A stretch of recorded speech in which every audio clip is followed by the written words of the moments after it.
Hey, welcome back, everyone. It's the Fantasy Football Show with your boy, the Crooked Commish. Back at it again. Happy that we got through the first week of fantasy football, or not fantasy football, but just preseason football. It was nice to see some of the players out there that we either have drafted already, because I'm sure some of us have done some drafts, or we got to look at some of these guys for our upcoming drafts. I know my draft's not this weekend, but next weekend. So it's like right around the corner. So tonight we're just going to talk about what we saw, here to answer your guys' questions as well about your guys' draft. We can go over your team if you already drafted as well, if you have any questions. But if not, like I said, just kick back and enjoy the show as we get it started. Remember to like and subscribe, and let's get it going.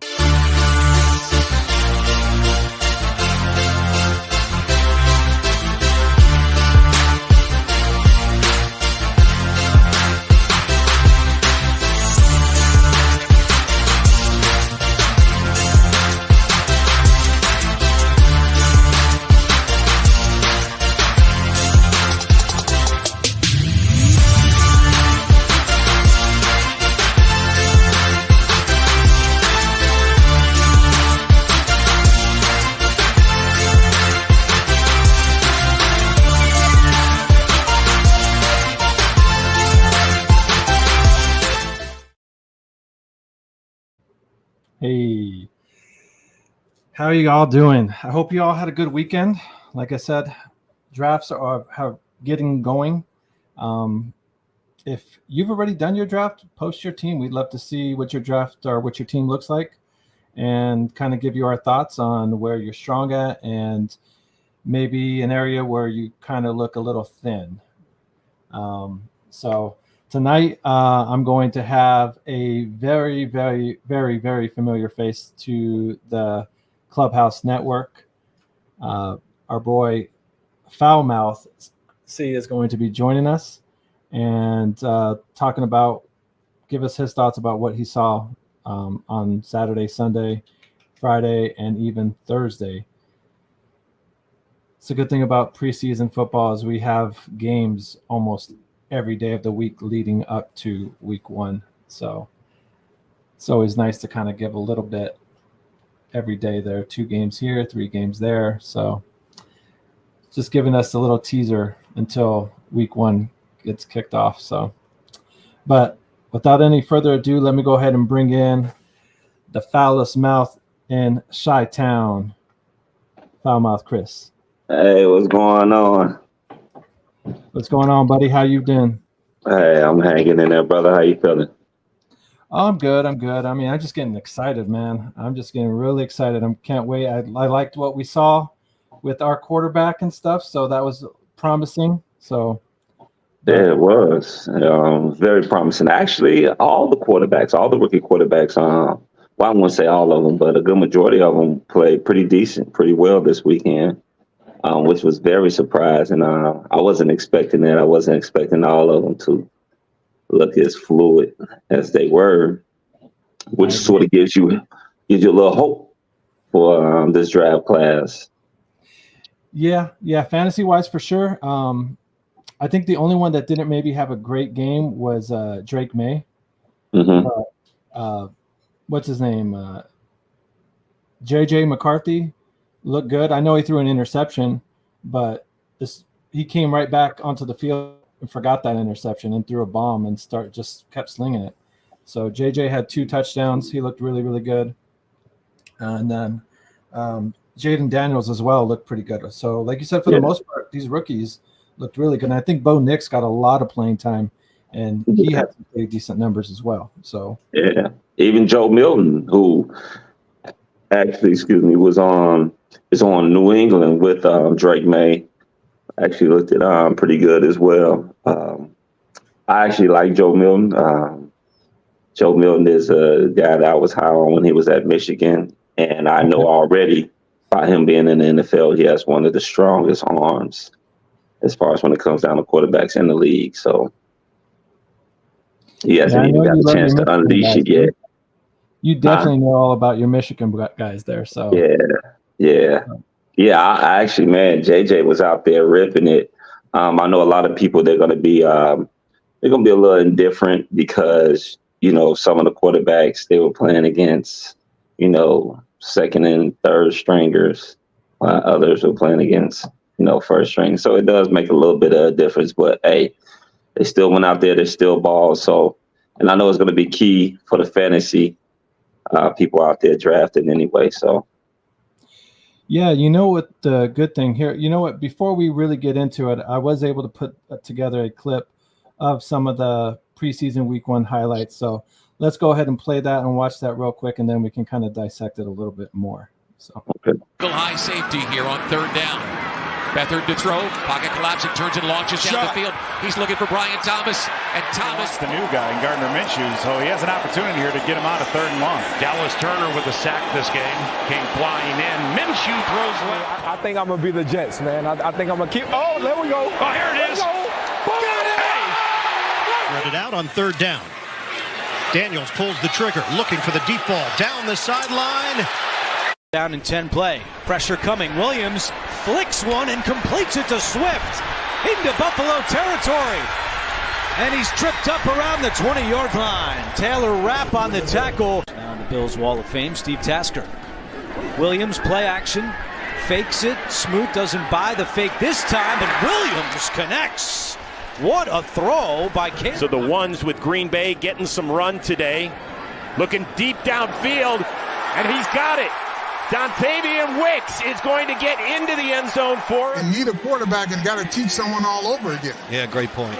2nd and 10. Gray on the draw. Gray. Oh, man, missed. What a move by Aaron Gray. Will it be caught? And he's in for the score. That's attacking the line of scrimmage pre-snap. Blitz is coming. Turns and he launches this one in the direction of Dearness Johnson, who pulls it in. The handoff. Martinez, step, throw, deep shot.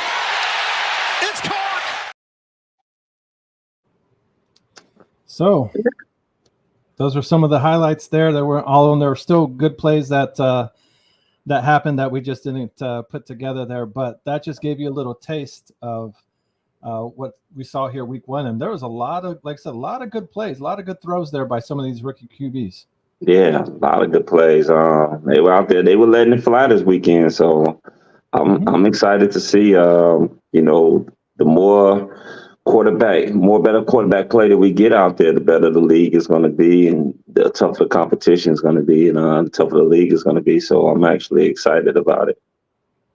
I agree. I mean, this last generation of QBs, it's kind of fading out. The Drew Brees, all those other older quarterbacks that are retiring, the Aaron Rodgers and stuff like that. These guys are on their last leg. So we do need that new life of new superstar QBs to be coming up here. And yeah.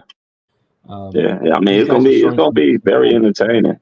I'm excited to see what's gonna go on with these guys and how their futures are gonna pan out. I agree, and what I found interesting as well, JJ coming out in the draft, McCarthy, they were always talking about, like, I don't know if he's got a strong arm. Can he really throw the ball downfield? He was always throwing it like kind of 10 yards or within there. And here in the preseason, he had 2 nice long passes and stuff, showed that he was very capable of throwing a decent deep ball and being accurate with it as well. So, I mean, JJ has a cannon for an arm. He has a very strong arm. I think a lot of people didn't give him his due credit because of Michigan. They were such a run-heavy team because that's what they excelled at. They just figured, he was just a quarterback that just rolled off of, the run game, and he wasn't that type of quarterback. I mean, you look at his record, the man only lost 1 game in his entire 3-year career at Michigan. He's lost 1 game, and that was against, as a starter, I should say, and that was against, I think, TCU was the only game that he lost. And his problem was that it was the deep ball. The deep ball, he wasn't as accurate as he was as far as throwing the middle and the short passes. And that's because a lot of times he didn't put air on it. Even when he was throwing a deep ball, it was like throwing a straight bullet. Gotcha. So a lot of people figured that he couldn't really throw the deep ball. And seems like they've been working on him, and he has improved on that. Also, people got to remember Michigan was blowing guys out the water. So there was times to just run the clock out. Yeah, I mean, he wasn't even playing. There was a lot of games he wasn't even playing in the fourth quarter. And some of the third he wasn't playing. So, he wasn't getting the attempts like the Caleb Williams and the Daniels and all those type of guys, So, yeah, but when you're in shootouts, in college and whatnot, you can definitely build up your stats and, have justification for being in the game, still throwing the ball late in the quarter compared to where if you're up by 30, with 12 minutes left. Yeah, teams like that in Michigan are going to get their second string guys some work because these starters here more than likely are going on to the NFL, if not this year, the following year. Yeah, exactly. And when you look at them play, when they needed a pass, they needed a completion, he made the completion. So, I mean, there it is. It wasn't like he was turning the ball over. You can't say, he threw a lot of picks, because he didn't throw a lot of picks. Correct. His completion percentage was high.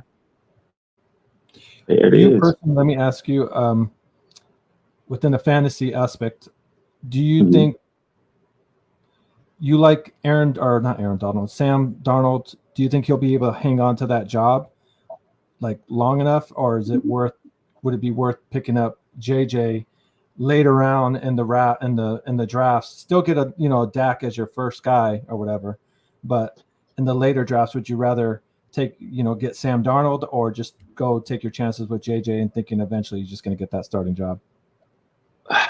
And it depends on. So, I'm fairly new to fantasy draft. Like, I've been doing fantasy, I think, for like 3 years now. I know there's some people that have been doing it for much longer than that. Yeah. When it comes down to, because you usually only draft like 2 quarterbacks, right? Yeah, usually. There's some drafts, some leagues where you start 2 quarterbacks each week, and and in those particular leagues, quarterbacks I haven't been in that draft yet. I've only done that a handful of times. Quarterbacks in those leagues are like the prime time things to get. Like, they go in the first, second rounds compared to a regular draft. The only one that may go in the first round is like maybe one of them, maybe Patrick Mahomes or one of the other, Josh Allen type of shit. But but even with that, like, just overall, do you think JJ will eventually take the starting job away from Sam Darnold in Minnesota, or do you think Sam's good enough to where he'll be able to work with what he has around him? Tell you the truth, when it comes down to Sam Darnold is the unknown. He's one of those unknown guys. He's right now, they consider a journeyman. He's been on a couple teams. Sam, you got to remember, he was highly recruited out of high school. He did pretty good at USC. He has spurts here and there in the NFL where he looks pretty promising, and then he has some ways like, I'm seeing ghosts. Yeah. So it all depends on how he comes out, because one thing we know about when it comes down to the NFL, you never know. A quarterback just might end up getting with the right team, with the right system, and they just might stick. But if I had to seriously bet my money on it, I would say he will probably, if he does okay, JJ will probably come in towards the end of the year, maybe mid part of the year, and probably get some starts in, and then probably take over, because you got to remember, they did invest a first round pick into this kid. So they're going to want to see what he can do eventually.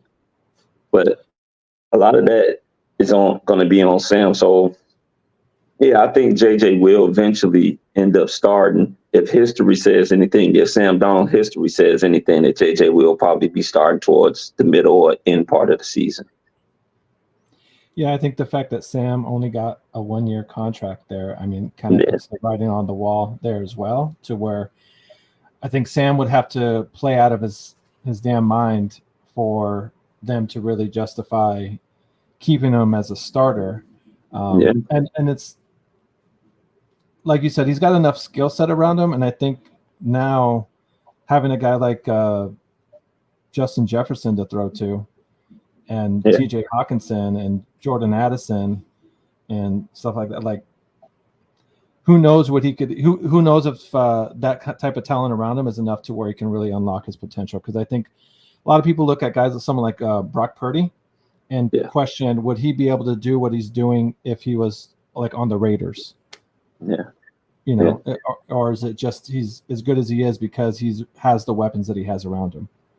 Yeah. Well, I mean, that's one thing that we have to realize too. A lot of these quarterbacks that get drafted high or come in with such, great reputations, supposed to be the guy and whatnot, they come into these organizations and they're actually behind the 8 ball because they don't get the weapons that they need to be successful.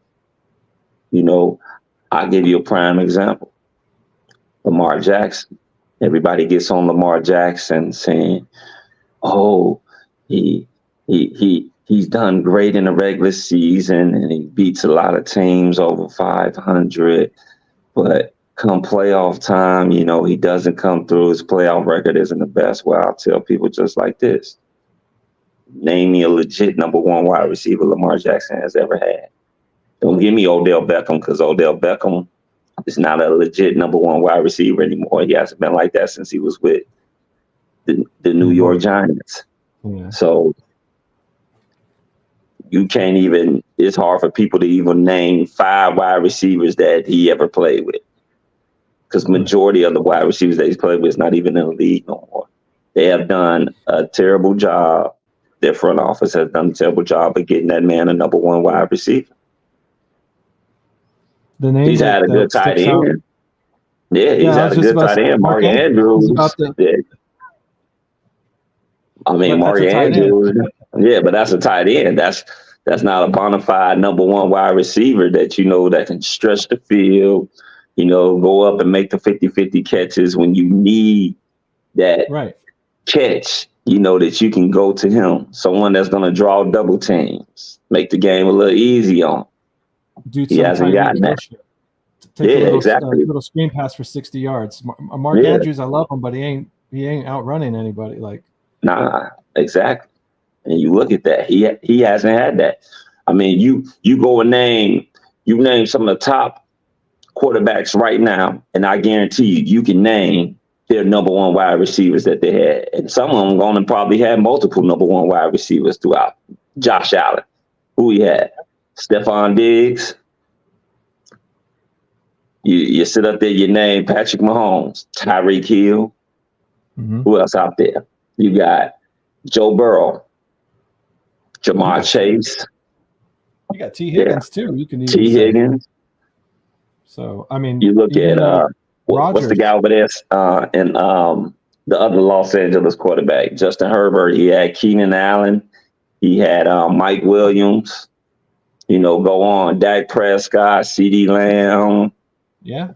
Jalen Hurts, AJ Brown, Aaron Rodgers, Devontae Adams. You look at all these quarterbacks that are the top quarterbacks in the league that everybody talk about, and you hear them with their number 1 wide receivers, and then you be like Lamar Jackson. Crickets. Exactly. Nothing. You hit absolutely nothing. No, well, and the thing with Lamar too this year, I think will be really interesting is the fact that when you have a guy now in the backfield like King Henry, before Jackson was definitely one of those guys that you would have to worry about when you got in the red zone or within 5 yards of scrambling, keep it in himself and stuff. But with the addition of someone like King Henry, I wonder how much they're going to cut back on that, because you really don't need your quarterback taking those hits, especially if you got a big bulldozer like King Henry, who's been taking those hits, shows that he can take those hits. Granted, he's on the end of his career, but you signed this guy for a reason. You're paying him big money for a reason. It just makes me wonder, as far as Lamar, how valuable he'll be as far as because a lot of his value just comes from the rushing touchdowns. So if that takes a dip back at like you missing 4 or 5 rushing touchdowns that you would normally get because they're going to King Henry, like how much is that really going to affect his draft status, you know, to where people are going to maybe be disappointed drafting him as high as they draft him? Yeah, I mean, it can hurt and it can possibly help too, because with a guy like King Henry, it can also open up the passing lanes, you know, because it opens up more play action, get wide receivers open down the field. Yeah. Also it helps out Mark Andrews, you know, guys going to be focusing in on Henry and Lamar. And, you know, a lot of times when they run that RPO and he fakes it like he's going to King Henry and he pulls it himself, you know, he can possibly be off to the races. You know, pick your poison. Which one you want to get? Who you want to go after? You want to go after him, or you want to go after Lamar? The big. You may need to make a business decision there and be like, yeah, I'm just going to go after Lamar, the smaller guy, and you know, leave that up to my teammates there to tackle big boy over there. Oh yeah, that defensive end he's gonna have a huge decision to make. Either I'm gonna go after the big boy or I'm gonna go after this shifty guy right here. Yeah. So that's one of them. In one of our leagues, they're using Lamar as a keeper, and they drafted him in the 4th round last year, so they'll be able to keep him in the 4th round this year in our 12-man league. Oh, okay. So that's one of those picks where I'm wondering how much of that, like how happy he's going to be that he used it on him on his keeper on a guy like that, or if he's going to be a little, like I said, a little disappointed. But like you said, it could really go either way. I mean, having a guy like that, everybody's going to be focused on him, stacking the box on him. If they could have, I'm trying to think who the hell their number 1 receiver is right now, really. I mean, it might be the rookie that they had last year, the one that fumbled by the goal line. Was it Bates? Nah, Rashad Bates, they drafted him. Actually, they drafted him 2 years ago out of Minnesota. I believe they drafted him in the 1st round. He's supposed to have been the guy that they were looking to be his number 1 wide receiver, but he hasn't quite developed into that player as of yet. I'm not giving up on him, but he hasn't developed into that player. The guy that they got now, I forgot his name. Zay Flowers. Yeah, Zay Flowers, from Boston College. Yes. Zay Flowers was pretty good last year. We'll see if he'll take that next step and be possibly that Tyreek Hill type of player for them. No, for real. Like, he's definitely now one of those guys where he's in line, you know, for sure, to where he has all the opportunity to be the piece that Baltimore's definitely missing as being the number 1. He had a decent rookie season last year, but he definitely has nobody in his way to kind of seems to be more talented than him in the wide receiver room there. So, but as far as running backs go, do you really see, like, I still see McCaffrey as probably the no doubter number 1 pick, but I'm hearing a lot of chatter between either him, Breece Hall, and Bijan Robinson. Which one out of those 3 would you pick, or do you like personally better between those 2, or do you like someone like Gibbs maybe better if you had the number 1 pick? Let's see. The only thing about it is you talk about McCaffrey. One thing that we know about McCaffrey is often injured. He gets injured a lot. Mm-hmm. So you draft him, when he plays, he can get you some points. But if he goes down, now you're screwed. You know, Breece Hall, I think Breece Hall he's a pretty good running back as well. But didn't he get hurt one of these seasons? He got hurt too, right? His rookie year, he got 3 games into his rookie year, he got hurt. Now he came back last season. He played the whole season, you know, the majority of the whole season, and had a decent season. So and then we got to see how that Aaron Rodgers effect happens over there in New York as well. You know, Aaron liked to do his own thing. Also, who was the other? Bijan Robinson, right? You know, practice with a hamstring. Huh. All right. That ain't good. Yeah. I mean, as far as Bears wise, that's fine, works out fine with us and stuff. But yeah, certainly does. But Gibbs, fantasy wise, I know that's one of our guys' keepers and stuff. So hopefully, hamstrings injuries, I hate those because they linger so much. They tend to stick around. Having a hamstring injury whenever a player. Oh yeah, hamstrings can be very tricky, man. Those things it's a soft tissue, man. It could be something that can linger on for the whole season, or it could be something that that you can get rid of, quite fast. It all depends on how the body responds to it. Depends on what you do with it, how your training staff is. They allow you to rest, ice it, rest, give it a little heat, massage it. Hopefully it responds right. Bijan Robinson over there in Atlanta, I know there was a lot of talk last year from a lot of pundits saying that Atlanta didn't really use him the way they should have used him. I guess because he took a lot of punishment or he had a lot of carries when he was over there in Texas. So they were sort of like preserving his body a little bit, didn't give him the carries that they thought that he should have got. So it all depends on how Atlanta's going to use him this year. Are they going to really use him, in the passing game and in the running game, get total usage out of him, or are they going to sit up there and, baby him a little bit like they did last year? Me, I'm a huge Saquon fan, so. Okay. Yeah, so what about you this got name right here? Jonathan Taylor coming off of injury. We got to see how he's going to bounce back. See what he's going to do. He came off of injury. We all know what he's capable of. Yeah, we all know what he's capable of. We all know that anytime you got the versatile backs are like right up there when it comes down to drafting in fantasy, because they can receive and they can also rush. So that gives them two opportunities to score and to put up points. So it's going to be very interesting. Like I said, Saquon, he's going to be running behind one of the best offensive lines in football, something that he didn't have last year, playing in the Giants, being their only weapon. Najee,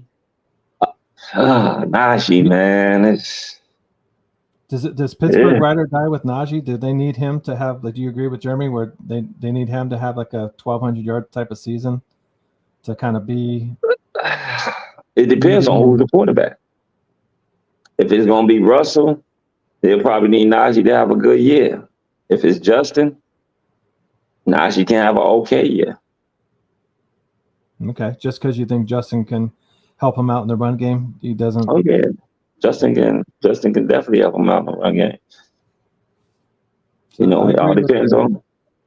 Go ahead. And you also got to watch out. You got to watch out for those new teams that have those new offensive coordinators, because you don't know quite how they're going to call the game. Yeah, and that's kind of like the situation with Atlanta, because last year they had Arthur Smith there, and now that he's gone to Pittsburgh, this new coaching coming in, hopefully they know how to utilize Bijan a bit better. They're not in that preserve mode like you're talking about with Bijan. It's just like, if you're not going to use him now while he's young and fresh, like when are you going to take the bubble wrap off of him and kind of like let him go? So. Yeah. And now they got Kirk Cousins. And then, Kirk Cousins likes to throw the ball. They got the weapons in Drake London. You have Kyle Pitts over there. They got Mooney, the former Chicago Bear, Darnell Mooney over there now. So Kirk likes to throw the ball. Oh, hell yeah. He's a slinger. Yeah. So he's definitely one of those guys to where – and it doesn't just focus on one guy. He spreads that ball around too. It's not just where he wasn't just throwing it to Jefferson, constantly and just focusing on him. That's the good thing about him, is he does like to spread the ball around, so everyone in that offense should be able to eat. So, but they should. real quick before we get to some commercial breaks, you have the one pick. Who would you go with? Would you go with Saquon? I know you kind of threw him in there at the end, or would you go with Breece Hall, or just kind of live and die with what's his name, McCaffrey? Even though he gets injured, just it's kind of big game hunting. If he stays healthy, you're sitting good all season. But if he gets hurt, you're going to be struggling a bit. Yeah, and I think he's hurt already. I think he got hurt in practice already, if I'm not mistaken. He's got a few dings on him. He's not the fresh stuff no more. So, no, he's not.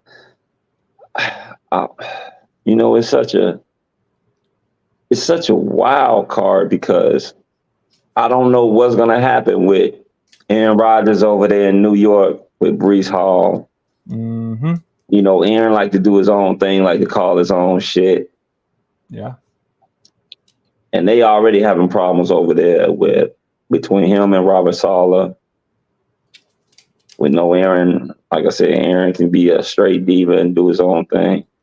If I had to, I don't know, I would probably go. This is just my bias. If I had to do it, yeah, of course. I'm probably gonna go with Saquon, just because I know what he's capable of. I also know that Philadelphia will run that ball, and I know that this year he's not gonna be being on this team. They have a great offensive line, and he's not gonna be the sole offensive weapon for them. So which is going to open up a whole bunch of points for them, whole bunch of running lanes. They got plenty of weapons over there. Jalen can do his thing. They got a nice tight end, good offensive line once again, wide receivers. And then now you put him, who is one of the most dynamic running backs in football, that once he gets the ball, he's a game breaker as well. Hence why the Bears was trying to get him as well. Yeah. So if it was me, Swifty didn't look too bad. So. Nah, Swifty didn't look too bad. All right, well, let's Turf Monster called his ass. Yeah. As soon as he learns how to pick up his feet, he'll be all right. Yeah, pick up his damn feet and run and shit. Hell, he wasn't watching the Olympics when all them damn sprinters picking up their damn feet when they straight ahead running down. Yeah, no, I know. We gotta show him some tape and stuff, and then get him set him straight. So, let's take a quick break, pay some of these bills, and you guys in the chat, if you guys got the number one pick, who the hell are y'all picking? Let us know. We'll talk about it when we get back here.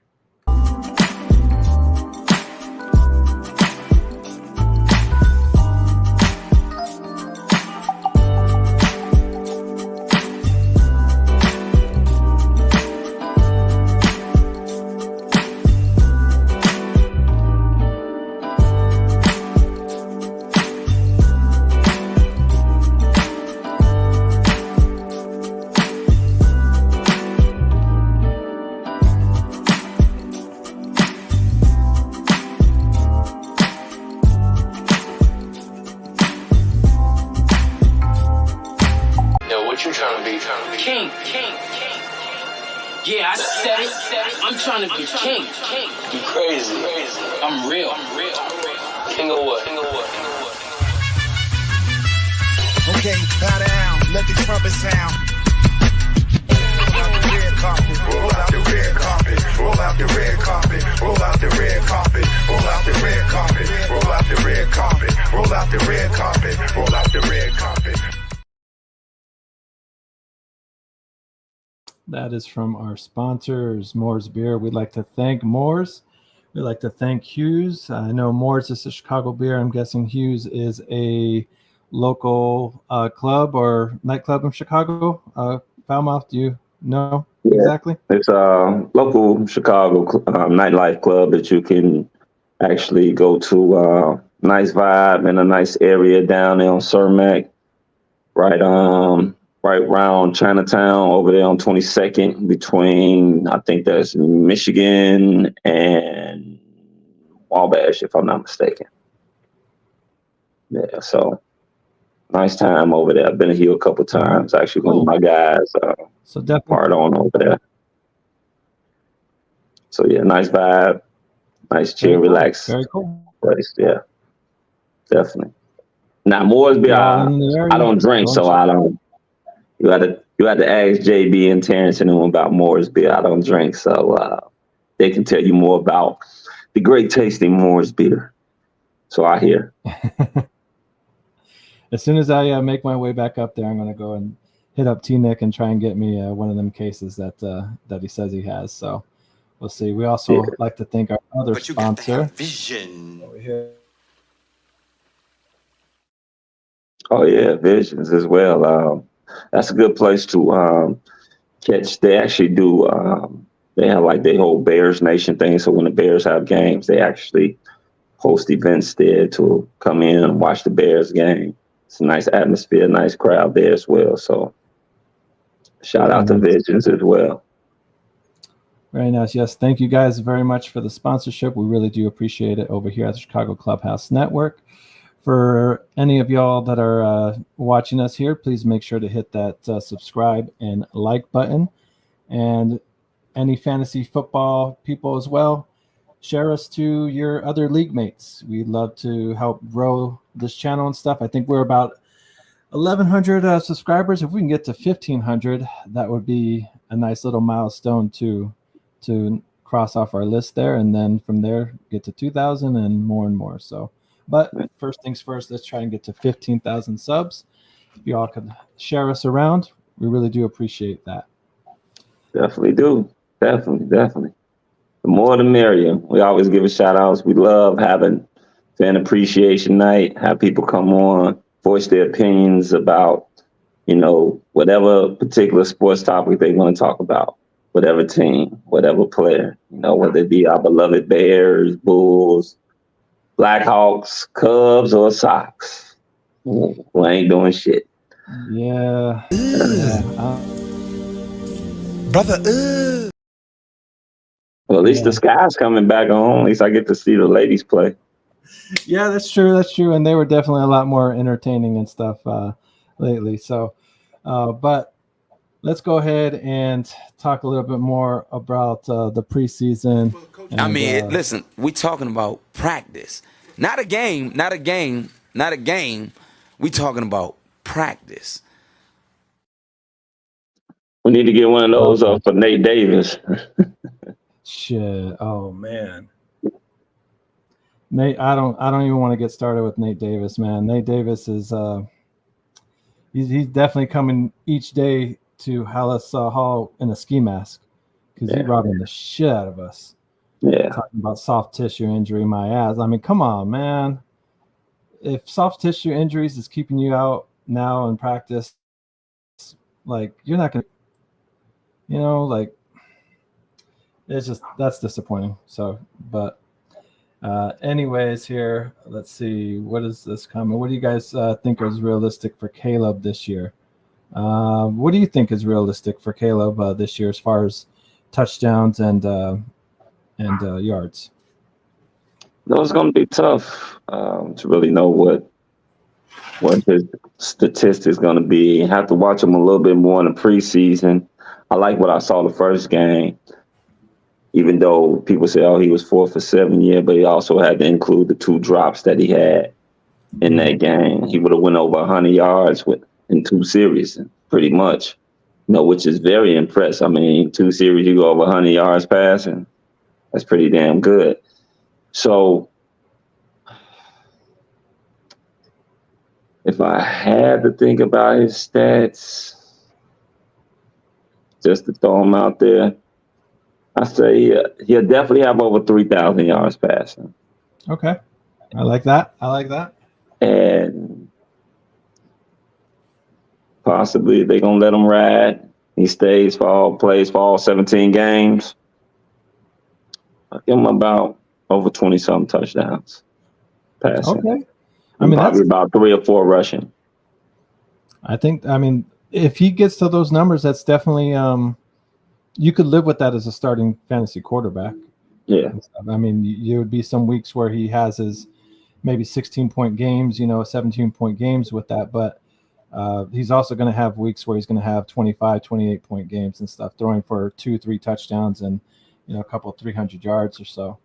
Yeah. Yeah, I agree. He's got Keenan Allen to throw. Oh, that's from my boy Carl. Thank you, Carl, for joining us. Yeah. One of my league mates. Yep.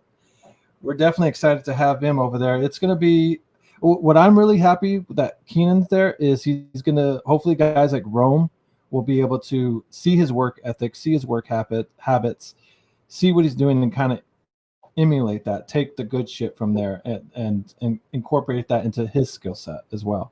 So that's why I'm really happy they got Keenan there. Hopefully other receivers can kind of rub off of him, or he can rub off on some of the other receivers and stuff.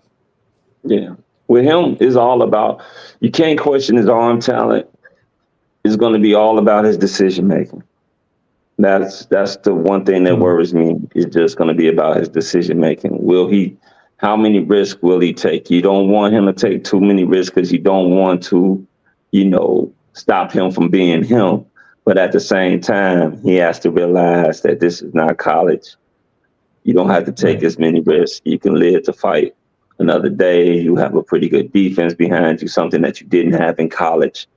So just wondering what is he going to do as far as when it comes down to his mental. That's what I'm more so concerned. We already seen the type of accuracy that he has and, the power that he has behind his arm when he throws. It's just going to be his decision making that's going to really determine how far the Bears go this year. Yeah, I agree. I mean, we're definitely going to live and die with our QB there, especially. And he's obviously going to have take his lumps. I think would be fair to say if he has, 10, 11 interceptions along with those 27 touchdowns that you were saying or something like that, like that's going to happen. I mean, I wouldn't be surprised if it got up to 15 if he's throwing as much as we think is, if they're really kind of giving him the keys to the offense and saying, all right, just go at it and kind of learn as you go and stuff, see what you can do and what you can't do. Yeah. But I did like we were seeing I was seeing some shit that I hadn't seen in a Bears QB in a long, long time but when it was 3rd and 12, I'm not going to lie, in my head, I was in mindset like, damn, okay, we're probably going to be punting because typically we don't convert 3rd and longs at all typically.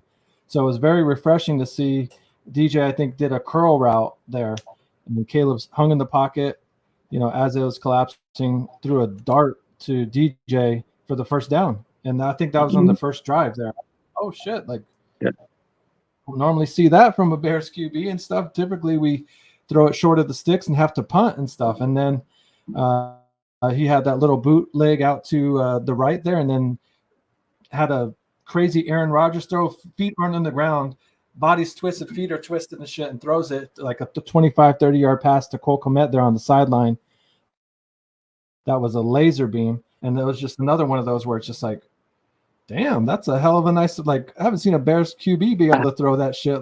Like that was. You know what? I don't think people understand how hard that damn throw was, because when he threw the ball, he threw that ball on his right leg, which is the same leg as his throwing arm.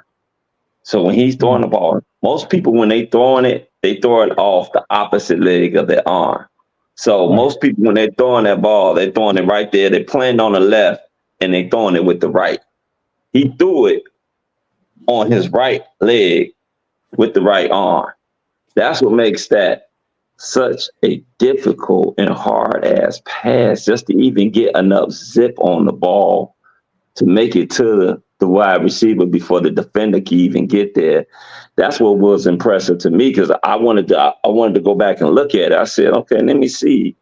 Let me see how good. And then he put it like that. Was that the ball traveled. Like, it wasn't like no 7 to 8 yards. He really set up there, and I think the ball went like probably 17, 18 yards, something like that. So yeah, I was impressed. Yeah, it's something like that. I mean, I wouldn't be surprised if it was a little bit. Yeah. Very impressed. Very impressed. Let me run away real quick. Happy to see that. I'll be right back. Let me run away real quick. No problem.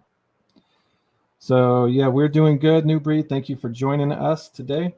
We're talking fantasy football here. If you have any fantasy football questions, you have a draft coming up, we'd love to hear what your team looks like if you're already drafted and stuff. So, but if not, thank you for joining us anyways here. Caleb's going to be a cute. Yeah, I agree. I mean, I get it. It's the preseason game. It's only one thing. I know after we saw Justin, a lot of us were very giddy about his tape and what we saw out of him.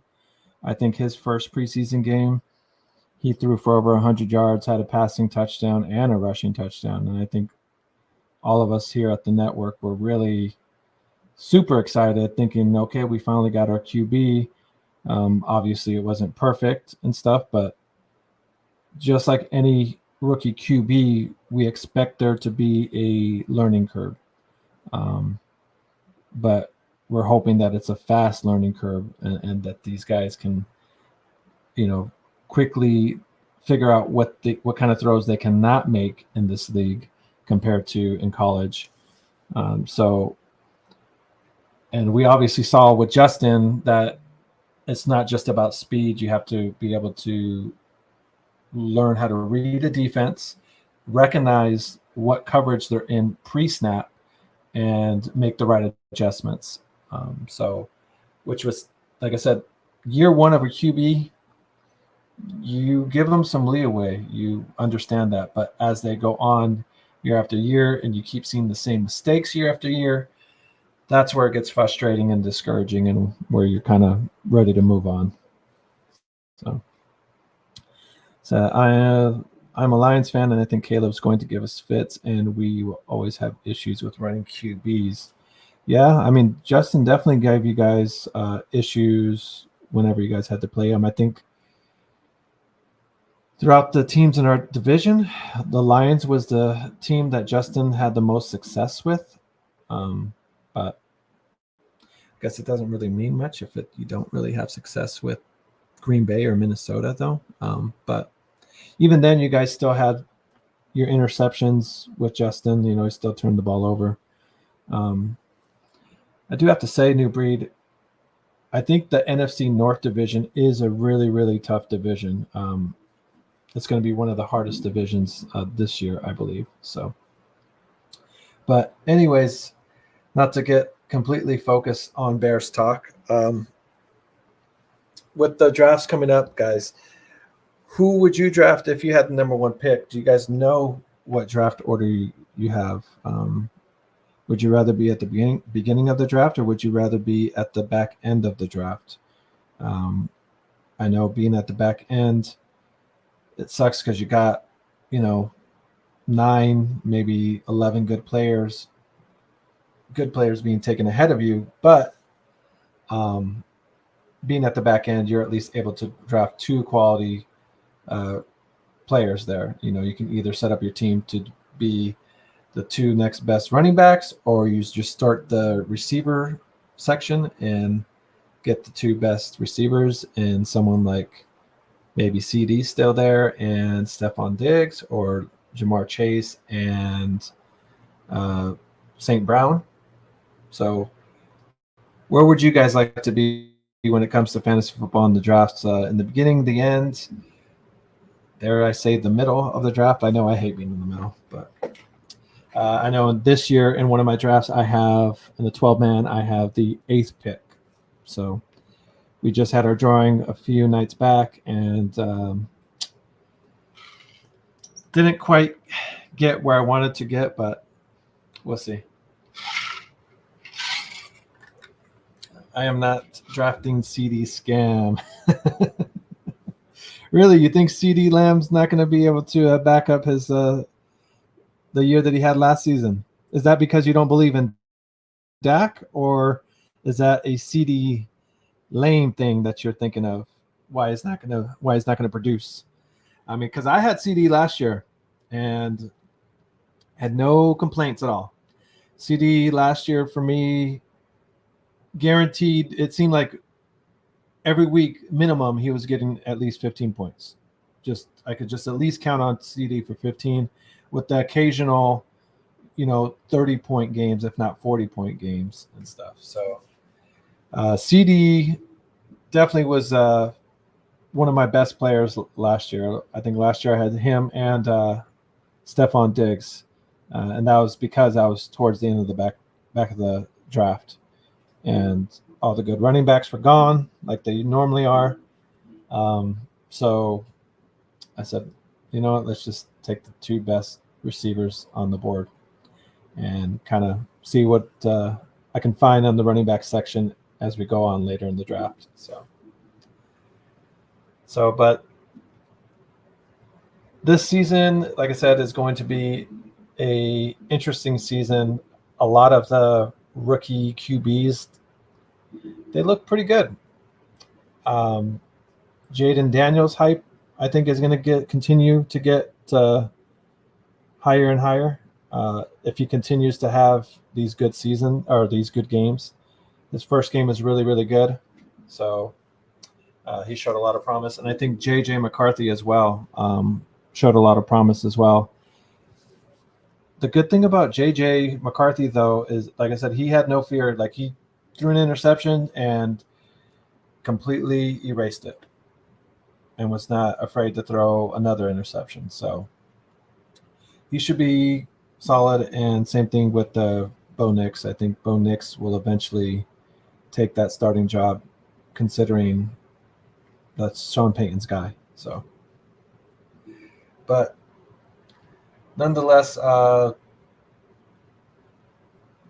for PPR leagues, I think if you were to go with the wide receiver as your first pick, especially if you're in a league where you're starting 3 receivers, like I am in one of my leagues, I wouldn't blame you for going receiver heavy and then just trying to live with guys like maybe Joe Mixon in the 6th round or 7th round, or whoever you can kind of scrounge, like who's ever still available, maybe hopefully get a David Montgomery and live with the timeshare that he's going to have with Gibbs and stuff. So, but Mal, thanks for coming back here.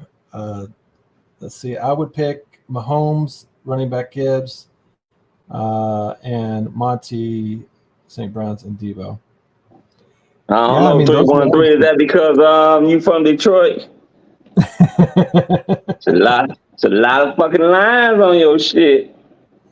Yeah, he admitted to that earlier, right there. This is what he said earlier here. Yeah.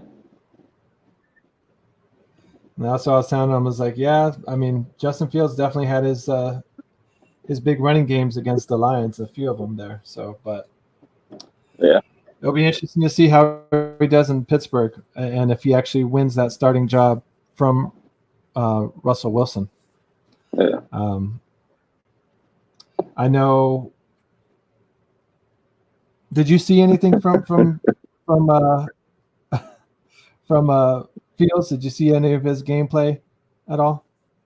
Who's that? Justin Fields. You know what? I didn't get a chance to see it. I heard about the 2 fumbles. I know a lot of people were talking about his 2 fumbles or whatnot.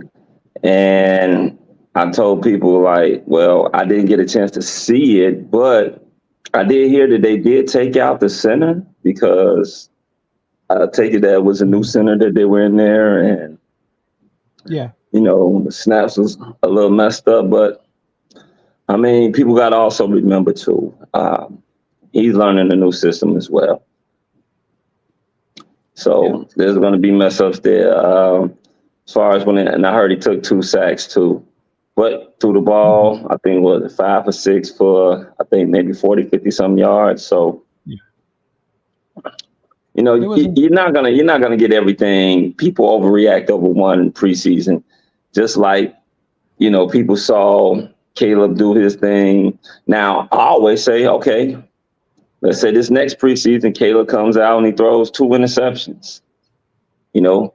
What everybody gonna say now? Oh, he's not ready. Oh my God, he's gonna be a bust. So just relax. Let's go ahead and let it take its course, and Wait to see what happens in the regular season. Anthony Richardson.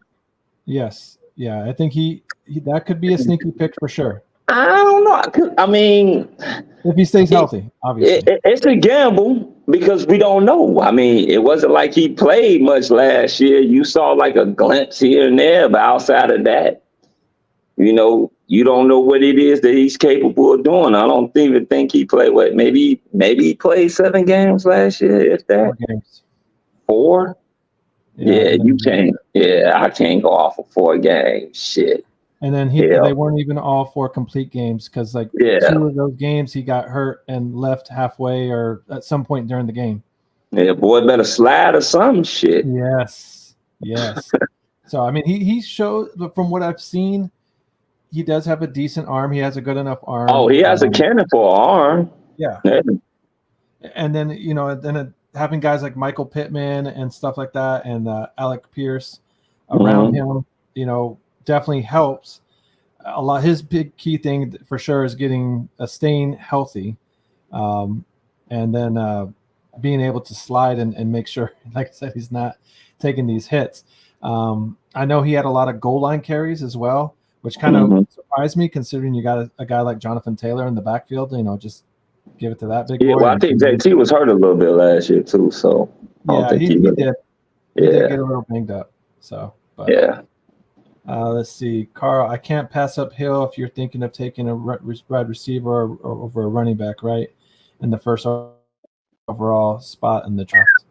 If you were gonna go receiver, I mean, it's hard not to think what's going to change. You know what I mean? Like there's nothing that's really changed in Miami. So why wouldn't he have just as good of a season as he did last season? Well, with Miami, you always want to think about backup quarterback. Who's their backup quarterback? Because, Tua is like this close from taking one damn hit and his ass going to be out for the damn season. So. Yeah, I mean, and he did a decent job last season of not getting any concussions. I knew the season before that was kind of the issue there. But again, that offensive line needs to do its job, protect him and stuff. And then he needs to make sure once he starts feeling the heat to get rid of that goddamn ball and not take any necessary bullshit hits. What do y'all think about Garrett Wilson and Keon Coleman? Garrett Wilson's going to live or die with Rodgers. Like, he needs Rodgers to play most of the damn season and stuff for him to be a Pro Bowl receiver. Yeah, Wilson to me is a wild card. We don't. He's an unknown. We don't know what exactly is he capable of. I mean, we've seen what he's able to do without Rodgers. Now let's see what he is able to do with Rodgers. Will he be the dynamic wide receiver everybody think he is, or will he just be a good wide receiver? Or will he just be like what he's been showing so far? Keenan Coleman. Once again, talking about a rookie, don't really know. Yeah, you got Josh Allen. I didn't really see him in the game at all this past game. I saw him like make 1 or 2 catches. And, okay. I heard that they've been raving about him at their camp, but shit, hell, you can rave about a lot of players doing fucking camp when they playing against each other. Yeah. Some guys are camp warriors and stuff. They look great in camp, and then when the game comes on, they kind of shell up. Yeah, motherfuckers poo the bed. Somebody got to clean that shit up. Real quick, one of the big topics that's going up before we go ahead and jump off and stuff, but one of the things that is a major hot topic and going on in the NFL right now, want to get your thoughts. Where the hell do you think Brandon Ayuk's going to land? And where do you think would be the best spot for him fantasy-wise to land? Is it just to stay in San Francisco? Or would it be to go to, Washington or, Pittsburgh or something? Man, it's really up to Brandon. Do you want to get paid or do you want to win?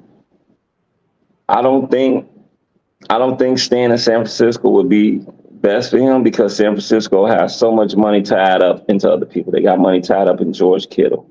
They got money tied up in Deebo Samuel. They got money tied up in McCaffrey. They got money tied up in their defense. you know, depending on what Brock does, his money gonna come up. So, I mean, his best bet is probably to get traded. Now, where can he go where he could possibly get the bag and be able to compete? Pittsburgh is a good place, I hear. What's another spot where he can go where he can possibly compete? I've heard rumors about Cleveland. If he just wants the bag, he can always go to somewhere like New England. But, you know, I don't know how the owner is. I know under Bill Belichick, Bill Belichick, you know, he wasn't the most. He didn't like to spend money. Yeah, guy. Yeah, he didn't like to sit up there and pay guys like that. Ain't too many places that you can go where you can get the bag and also compete. Yeah, I feel like the impression I get from him is he wants his cake and to eat it too, in the sense that he wants a big bag, but he wants San Francisco to give him that big bag. But then it's just like, but San Francisco's like, yo, like we can't give you the money you want. Like he turned down $32 million from New England, you know, and he's like, no, I don't want to go to. For how many years? I can't remember. It may have been like 4 years or whatnot. But no. So, but then then there was a trade lined up for him to go to Cleveland, and where Cleveland would send Cooper, a second round and a fifth round to San Francisco for Ayuk. But then he axed that trade and said he didn't want to go to Cleveland. And the only one he's really thinking about wants to go to, it seems like it's Pittsburgh. And it's like, but if you're pigeonholing, like, you can't dictate it too much of like where you want to go and stuff like that. Because if Pittsburgh doesn't have the horses to trade to with San Francisco, whether it be draft capital or players or a combination of both, then like San Francisco's not just going to give you away. You know what I mean? So it's like, what the hell do you really want, bro? You can't really have both there in San Francisco. They can't give you maybe that $30 million contract and then pay everybody else on the team. Yeah, this is where it becomes a slippery slope for organizations, because with organizations, you never want to give in to players' demands, because when you give in to players' demands, now you allow them to sit up there and run the situation. Now they're running the league, and that's never a good thing. So you do, as a GM, you're always going to do, like me and my best friend, we have conversations about this all the time. We get into heated discussions about organizations and the players. He said, the organizations don't give a fuck about the players. And I said, yeah, most organizations don't give a fuck about the player. But I also tell them like this: if I'm a GM and I'm dealing with a player, I will take what you say under advisement, but I'm not going to do what you tell me to do, because for the simple fact, I got to eat and feed my family too. If I do something that you want me to do and that shit don't pan out, guess what? My ass is getting fired. You're still going to fucking get paid, but my ass is getting fired. So now my family don't eat. Right. So if he's trying to get himself to Pittsburgh, and then also that's not smart, because now if Pittsburgh know that, you know, they're going to sit up there and say, shit, hell, we'll give you a little bit of nothing to get on, because this is where he wants to be any damn way. Yep. So, I agree. What do you think here? What team do you think is going to be a surprise, and what team do you think is going to disappoint you guys in the NFL? Teams that can surprise. I wouldn't be surprised. Whoever come out the AFC South, or shit, for that matter, the NFC South, are gonna fucking surprise me. Whoever wins that division, comes out of either one of those Souths is gonna surprise me. Disappointing. Shit. I got two teams that can disappoint. Wouldn't be surprising. Always the team that flops in the playoffs, the Dallas Cowboys. And the other team will probably be your New York Giants. Oh, I think they'll live up to disappointment expectations. So, you know, that New York, man, that New York shit is it's crazy, man. It's just Rodgers, man. Just knowing how he is, and him and Salah not on the same page. Yeah. Shit, him and LaFleur, but you saw what happened in Green Bay, shit. Yeah. Yeah, no, I mean, the head coach for the Jets definitely is feeling that hot seat. You know, he's definitely needs to have Rodgers have a healthy season and a productive season to keep his job, because if he has just as shitty a season as he did these last 2 seasons, there's no amount of excuses that's going to keep him or going to be able to save him and keep him in that job, though. Like, it's just he can't do it. So. And then you got to think about it. Rodgers is older. I mean, what happens? I mean, like, there's been plenty of times in sports where we're going to see guys that's older, that's supposed to be that missing piece to a team as far as their aspirations to be a championship level team, and that guy gets hurt, comes back the next year and gets fucking hurt, and you know, they never live up to those expectations that they have because that one player that they put all their chips in ends up not being healthy. And that could be Aaron Rodgers. I mean, because you just think about it. They're literally one Aaron Rodgers injury away from being the same team that they was last year. Yeah. Yeah. Missing the playoffs. I agree. And that's what I'm saying. No one's more desperate, I think, for sure, than the coach for the Jets. I think disappointing team for me, I would be surprised disappointing team is if Cincinnati. I think if Joe Burrow, if he happens to get hurt again, I think that's another team that kind of lives and dies with their quarterback for sure, to where their backup quarterback Browning is decent, but just seeing that the time that Burrow missed, Cincinnati's offense just was not the same.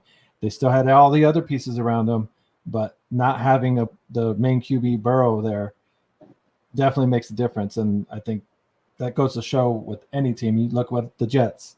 They lost their main guy. They don't even look like half the team that they, would be if their main quarterback was just hurt. You would still rather have that than the backup guy most of the time. So, yeah, I don't know. Like with me, Cincinnati's like, when you hear about teams that people talk about as far as making the playoffs, Cincinnati be a team that you don't really hear, but somehow, some way, they'll make the playoffs if Joe Burrow is healthy. So I don't have I don't have a high expectations for Cincinnati. I think if they can get there, yeah, they can knock some people off. But I mean, would it really be surprising if Cincinnati didn't make the playoffs because they play in the AFC North? Like if you saw that Baltimore, Cleveland, and who's the other team in the North? And Pittsburgh, if those 3 teams made it to the playoffs and Cincinnati didn't, would it surprise you? I guess I would be a little bit more surprised with Pittsburgh. If Cincinnati was dead last in that division, I would be a little surprised. I would think Pittsburgh is. I mean, I really wouldn't, because the reason why I say that is because for the simple fact that Mike Tomlin's never had a losing record. He's never had a losing record. And then there's the Browns too. So, I mean. Yeah, but the thing about the Browns is the Browns, you could say probably from top to bottom, as far as roster-wise, it's like, what, top 3 in the NFL? Yeah, on paper, for sure. Yeah. It all depends on Deshaun Watson, too. I mean, it's so weird. But, I mean, they made the playoffs last year without him. Well, but now they got rid of Flacco, though. Yeah. And now they did, but they still they made the playoffs without him. I think if God forbid something happens with the what's his name, Watson, and Jameis Winston has to come on and play like at least half the season and they still make the playoffs, I think that's hell of a lot more impressive than Joe Flacco coming in and stuff. That would be really surprised with that. So and I'll tell you another team. Would it surprise people if Houston didn't go back to the playoffs? I think a lot of people would be a little surprised with that. Yeah, just because of what they did last season. I think everyone's expecting them to build off compared to what they did last year. Yeah, but we also got to remember that was 1 year. I mean, that was 1 year. The thing about the NFL is it has to be consistency. Same thing. Hey, Lions did it in 1 year. We got to see them do it again this year. For sure. For sure. You do have to be consistent about it. I think the thing that would really surprise people if Houston took a step back is because of the pieces that they added. Adding a guy like Joe Mixon, adding a guy like Diggs, adding even on the defensive end a guy like Hunter. So if they were to, for whatever reason, take a step back, say they didn't have an injury to CJ Stroud, but they still took a step back, I think that would raise some people's eyebrows. I'm like, damn, what the fuck? Like, was it fool's gold last year? Which it very well could be. But, I mean, adding what they added onto it, like, I think everybody's expectation is for them to take a step forward and at least make the playoffs again, if not make it to the next round. But every year's different. There's more tape on CJ Stroud now. Granted, he looked good this preseason. He threw another touchdown to Tank Dell. So, I mean, but still the preseason. So I think the Jags are going to win the division over the Texans. Ooh, okay. And the Titans are going to be a surprise team. That's all within the division. You think that whole division? You know what? I wouldn't be surprised with the Titans. The Titans made a lot of little sneaky moves in the offseason, man. I wouldn't be surprised with the Titans. They made a lot of dark horse sneaky. Look, if the Titans came out the AFC South, I wouldn't be surprised. It wouldn't shock me. I mean, they made a lot of under-the-radar moves that people didn't really talk about. I mean, they got Calvin Ridley over there. They went and grabbed Tony Pollard. Yeah. We'll see what Will Levis has up his sleeve, see if he's going to develop in his second year. That is definitely the key thing as well. Yeah. So I wouldn't be surprised. I think they made also some defensive acquisitions as well. The Rams. That's another one with the Stafford. I mean, if Stafford goes down, I'm not sure if Stetson Bennett or whoever their backup is going to be able to sustain. I mean, and again, they're another one where they got plenty of weapons around them with Cooper Kupp, Puka Nacua, Kieran Williams. Like, they got weapons all around there, but they need but they lost that dog in the offseason. Stable captain. Yeah, they lost Aaron in the offseason, so we gonna see that. That'll be interesting, Aaron, though. They'll be fighting for that division. I think they'll be competitive for that division. Yeah, because what you got? Oh man, with San Francisco. In Arizona, and then Seattle. Yeah, I mean, I'm anxious to see what Kyler gonna do. How Kyler comes back, Kyler Murray. Yeah, they got Maserati Mob over there. I wonder how they gonna look. Yeah, all very interesting, all good questions. Well, Fowl, we've been on for about an hour and 15, so I think we should probably wrap it up here. I really do appreciate you jumping on with me. Means a lot and stuff. It's always nice to chop it up with you, talking football and stuff, especially a little different here, talking fantasy football. So last comment there, we think Seattle is going to be a disappointment. They very well could be. They got a new offensive coordinator. They still got Geno Smith there, so it's not like he's a guy that you really go home and a new head coach. Yeah, so it's like a lot of questions over there in Seattle. You can't assume that they're going to be able to replace a coach and do what Pete Carroll did over there and be competitive, just as competitive, I should say. So we shall see. So everybody, thank you all for joining us. Please remember to like and subscribe. Please join us for tomorrow night's show. We have the main show going on with the Chicago Clubhouse Network. We'll have Foul Mouth on, I'm sure. JB.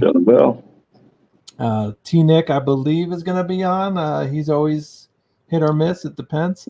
Man, that motherfucker like a goddamn Targaryen, man. You got to flip a coin and see if you're going to get the good side or the bad side. Goddamn it, shit. You don't know if his ass going to come on or he ain't. Flip a fucking coin. I mean, for sure. And then I'm pretty sure Frank the Tank will join us and stuff. I'm not sure what special guests we have on this weekend. We haven't heard anything about it yet, but we'd like to thank everybody in the chat that joined us tonight. We really do appreciate it. Thank you. New Breed Sports, we appreciate you hopping on. Carl Stahl, thank you for joining me. He's one of my league alums, so we really do appreciate that. Matt and Jeremy as well. We really do appreciate Bring that. some of your friends over too. Bring some of your friends over to the podcast to like and subscribe. So you guys, we love to see the banter too. We love to see you guys debate and go at it as well. Well, we'll damn sure comment on it and entertain you guys, because you guys are entertaining us with your comments. Going back and forth with each other. I mean, just bring you guys on. Say, man, hey, come on to the show. We can sit up here. We can talk. We can debate sports. We'll damn sure talk about it. So bring them on. Remember to like and subscribe to the Chicago Clubhouse podcast. Absolutely. Like I said, we love to chit chat with you. We try to interact with as many comments as we certainly can. We also have our other shows going on as well. We have our baseball show still going on Thursday nights. And then Easy does it whenever he feels like doing it. So he eventually will come back. I know he's dealing with some personal shit, but he is due to come back. But from all of us here at the Chicago Clubhouse Network, we do thank you again. You all be safe. And remember, if you can't be good, at least be good at it. This has been a Chicago Clubhouse Network production.